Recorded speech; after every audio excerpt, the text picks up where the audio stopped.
ఈరోజు ధనుర్మాస వ్రత మహోత్సవంలో 18వ రోజు. ఈరోజు నీలా సుందరీదేవికి మేలుకొల్పు. మదగజాలను అణుచునట్టి మహాబలశాలి, శత్రువులను చూసి వెనుకంజవేనుకుట బలశాలి అయిన నందగోపరాయుని ముద్దుల కోడల ఓ నీలా సుందరీదేవి, నిద్ర మేలుకొనమమ్మ. కమ్మనైన పువ్వులతో సుగంధాలు వెదజల్లే పురుడు గల రమణీయమణి, నిద్ర లేచి తలుపు తెరువు. అంతటా కోళ్లు కూస్తున్నవి, తురువింద తీగల పందిళ్ల పైన కోయిల గుంపులు కూతురు పెడుతున్నవి. పూల బంతులను పట్టుకొని అందమైన చేతులు వేళ్ళు గల శుభాంగి, నీ నాథుడకు శ్రీకృష్ణుని గుణాలను కీర్తించేందుకు మేమందరం వచ్చి ఉన్నాము.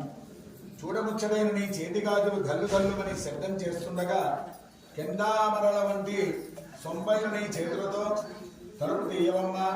ఓ నీలాదేవి, తలుపు తీసి మేము నోచుకున్న నోమును ఫలింపజేయవమ్మా అంటూ ఈరోజు చాలా సుందరాంగి అయినటువంటి నీలాదేవిని నేను కోరుతున్నారు. ఏమైనా పెళ్ళాడడానికి వెనకడ పందాలు పెట్టేవారు. అయితే 7 బాగా మదం కలిగిన 7 ఎద్దులను ఒకే గుంజకు కట్టాలి. అంత బలశాలైన వారికి నేను అమ్మాయి ఇస్తా అని ప్రకటించేవారు. అట్లా కృష్ణ పరమాత్మ ఆ ఎద్దులను ఒకే గుంజకు కట్టి ఈమెను పెళ్ళాడాడు. అంత సుందరంగా. జయ శ్రీమన్నారాయణ.